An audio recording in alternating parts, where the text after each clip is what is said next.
അതുകൊണ്ടുകൂടിയായിരിക്കും ആ സഹോദരി എത്ര കഷ്ടപ്പെട്ടും ഇവിടേക്ക് വരാൻ ആഗ്രഹിച്ചത്. BSc നേഴ്സായി മരണപ്പെട്ട ഷൈനിയുടെയും മക്കളുടെയും മരണം ഇന്ന് മാധ്യമങ്ങളെല്ലാം തന്നെ ചർച്ച ചെയ്യുകയാണ്. ഷൈനി UK-യിലും അയർലൻഡിലോ US-ലോ ഒക്കെ വരാൻ ആഗ്രഹിച്ചിരുന്നു എന്ന് വാർത്തകളിലൂടെ അറിഞ്ഞപ്പോൾ എന്റെ മനസ്സിലൂടെ പോയ ചില ചിന്തകളാണ് ഞാൻ ഇന്നത്തെ വീഡിയോയിൽ പങ്കുവെക്കുന്നത്. ഗാർഹിക പീഡനം തന്നെ എടുക്കാം. ഗാർഹിക പീഡനം, അവർക്ക് ഇതുപോലെ ഒരു അടി കിട്ടി, ഒരു തരത്തിലും ജീവിച്ചു പോകാൻ പറ്റാത്ത ഉപദ്രവിക്കുന്ന ആ ഒരു അവസ്ഥ ഉണ്ടായപ്പോൾ തന്നെ നമ്മുടെ നാട്ടിൽ കംപ്ലൈന്റ് ചെയ്തു. പ്രത്യേകിച്ച് നടപടികളൊന്നും ഉണ്ടായില്ല. മറ്റ് പലരുടെയും ഉന്നതരുടെയും ഒക്കെ സ്വാധീനം മൂലം ആ നടപടികൾ ഒന്നും ഉണ്ടായില്ല. ഇവിടെ ആയിരുന്നെങ്കിൽ അങ്ങനെ ഒരു സ്ത്രീ പരാതിപ്പെടുകയാണെന്നുണ്ടെങ്കിൽ ആ ഹസ്ബൻഡിനെ കസ്റ്റഡിയിൽ എടുക്കുക മാത്രമല്ല, ആ ലേഡി താമസിക്കുന്നതിന് ആ ഒരു കൗണ്ടിയിൽ ആ ഹസ്ബൻഡിന് പിന്നെ താമസിക്കാൻ പോലും പറ്റില്ല. നമ്മൾ പ്രത്യേകിച്ച് വിദേശികളാണെങ്കിൽ നമ്മളെ ഇതുപോലുള്ള ഗാർഹിക പീഡനം ഉണ്ടായിക്കഴിഞ്ഞാൽ വാൺ ചെയ്തതിന് ശേഷം വീണ്ടും ഉണ്ടായിക്കഴിഞ്ഞാൽ സോഷ്യൽ വർക്കർ വീട്ടിൽ വരികയും ഈ രാജ്യത്തുനിന്ന് തന്നെ നാട് കടത്തപ്പെടുന്ന ഒരു അവസ്ഥ പോലും ഉണ്ടാവുന്ന കർശനമായിട്ടുള്ള നിയമങ്ങളാണ് ഈ യൂറോപ്പിലുടനീളമൊക്കെ നിലവിലുള്ളത്. മറ്റ് പല പ്രശ്നങ്ങളും ഇവിടെയൊക്കെ നിലനിൽക്കുന്നുണ്ടെങ്കിലും ഒരു മനുഷ്യന് ജീവിക്കാൻ ആവശ്യമായിട്ടുള്ള ബേസിക് തിങ്സ് ഉറപ്പുവരുത്തുന്നത് ട്രാഫിക് സൗകര്യങ്ങളാവട്ടെ, ജീവിത സൗകര്യങ്ങളാവട്ടെ, മറ്റ് പല കാര്യങ്ങൾ, ഇതുപോലെയുള്ള സ്ത്രീകളുടെയും കുട്ടികളുടെയും സുരക്ഷയാവട്ടെ, ഇതൊക്കെ ഉള്ള ബേസിക് നീഡ്സ് നിലനിർത്താനും അതിനുവേണ്ടി ആവശ്യത്തിന് പൈസ ചെലവഴിക്കുന്നതിനുമുള്ള കാര്യങ്ങൾക്കൊക്കെ ഇവർ മുൻഗണന നൽകുന്നു.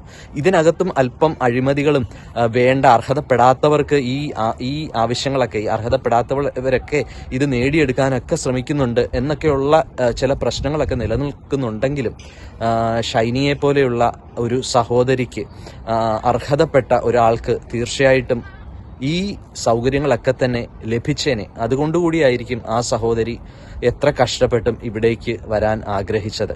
ഗവൺമെന്റിനെയും കുറ്റപ്പെടുത്തേണ്ടി തന്നെയാണ്. ഇതുപോലെയുള്ള സാമൂഹിക ക്ഷേമ കാര്യങ്ങളൊക്കെ ചെയ്യാനായിട്ട് ഗവൺമെന്റിന്റെ കയ്യിൽ പൈസ ഇല്ല എന്നുള്ളത് ഒരു കാര്യം തന്നെയാണ്.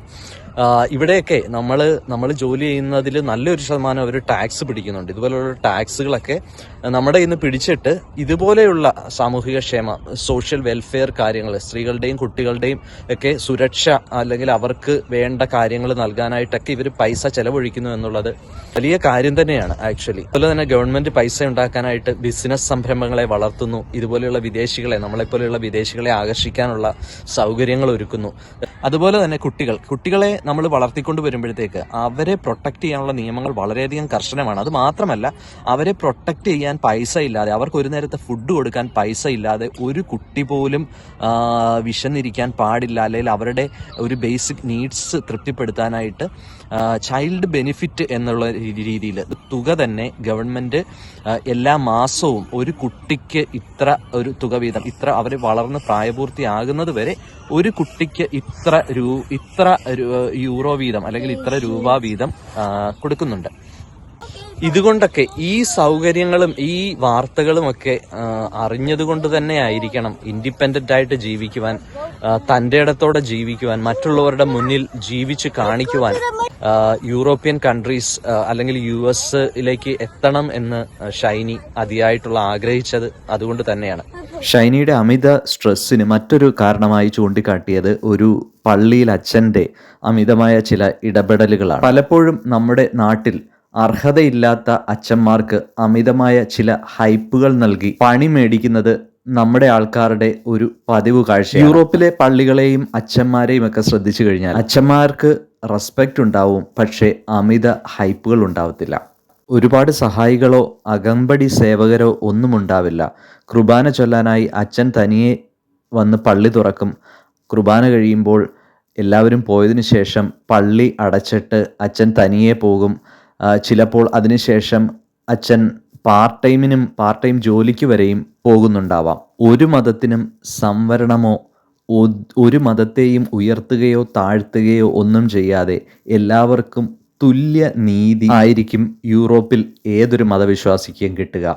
ഇതൊക്കെ പറയുമ്പോൾ യൂറോപ്പ് സ്വർഗമാണെന്ന് ആരും ധരിക്കരുത്. ഇവിടെയും നമ്മുടെ നാടിനെ അപേക്ഷിച്ച് കുറവാണെങ്കിലും കൊലപാതകങ്ങളും ആത്മഹത്യകളും നിയന്ത്രണാതീതമായ ഡ്രഗ് ബിസിനസ്സും ഒക്കെയുണ്ട്. നാട്ടിലും ഗൾഫിലുമൊക്കെ നല്ല സമ്പന്നതയിൽ ജീവിച്ചിട്ട് ഇവിടെ നിരാശപ്പെടുന്നവരും കാലാവസ്ഥാ പ്രശ്നങ്ങളാൽ ബുദ്ധിമുട്ടുന്നവരും മറ്റ് കുടുംബ പ്രശ്നങ്ങളുള്ളവരും ഒക്കെ ഇവിടെയുമുണ്ട്. എന്നാൽ ഷൈനിയെപ്പോലെ എന്ത് ജോലിയും ചെയ്യാൻ മനസ്സുള്ളയാൾക്ക് ഇവിടുത്തെ സോഷ്യൽ വെൽഫെയർ സിസ്റ്റത്തിൻ്റെ സപ്പോർട്ട് കൂടിയാകുമ്പോൾ ഷൈനിക്കും മക്കൾക്കും യൂറോപ്പ് തികച്ചും ഒരു സ്വർഗം തന്നെയായേനെ. പക്ഷേ എല്ലാ പ്രതീക്ഷകളും അവസാനിപ്പിച്ചവർക്ക് ദൈവത്തിൻ്റെ മുന്നിൽ കണക്ക് പറയേണ്ടി തന്നെ വരും, ഉറപ്പ്. സ്വന്തമായി ഉണ്ടായിരുന്ന ഒരു ജോലി പോലും നഷ്ടപ്പെടാൻ സ്വന്തം അപ്പൻ പോലും കാരണക്കാരനായി എന്ന് പറയുമ്പോഴേക്കും ഷൈനിയുടെ പതനം ഏകദേശം പൂർത്തിയായിരുന്നു. ഇതെല്ലാം ശരിയാണെങ്കിലും നമ്മൾ ആഴത്തിൽ മനസ്സിൽ ഉറപ്പിക്കേണ്ട ഒരു കാര്യം കൂടി പങ്കുവെക്കുന്നു. ജീവിതത്തിൽ പല പരാജയങ്ങൾ നേരിട്ടേക്കാം. ഏറ്റവും സ്വന്തമെന്ന് കരുതിയവരൊക്കെ തള്ളിപ്പറഞ്ഞേക്കാം, ഉപേക്ഷിച്ചേക്കാം. പക്ഷേ ജീവിതം അവസാനിപ്പിക്കാതിരിക്കാനുള്ള കരുത്ത് നമ്മൾ നേടിയേ പറ്റൂ. ജീവിതം അവസാനിപ്പിക്കുന്നു എന്നത് ഒന്നിനും ഒരു പരിഹാരമല്ല. ഒന്ന് ചുറ്റും നോക്കിയാൽ ഈ അവസ്ഥയിലെത്തിയിട്ട് ജീവിതത്തെ തിരികെ പിടിച്ച ഒരുപാട് പേരെ നമ്മുടെ ചുറ്റും തന്നെ കാണാൻ സാധിക്കും. അതിന് ആത്മീയമായ മാർഗങ്ങൾ ഉൾപ്പെടെ മറ്റ് പല വഴികളും തിരഞ്ഞെടുക്കാം. തെറ്റിൻ്റെയും ലഹരിയുടെയും വഴികൾ ആവരുതെന്ന് മാത്രം. നമ്മളെ ചവിട്ടിത്താഴ്ത്തിയവർക്ക് മുൻപിൽ വർഷങ്ങൾ കഴിഞ്ഞിട്ടാണെങ്കിൽ പോലും ഒരു ചെറുപുഞ്ചിരിയോടെ ആത്മാഭിമാനത്തോടെ നിൽക്കാൻ സാധിച്ചാൽ നമ്മളെ വേദനിപ്പിച്ചവർ ഒരു നിമിഷമെങ്കിലും ലജ്ജയോടെ വേദനിച്ച് തല താഴ്ത്തും, ഉറപ്പ്. കണ്ടുകൊണ്ടിരുന്ന കേട്ടിരുന്ന എല്ലാവർക്കും നന്ദി, നമസ്കാരം.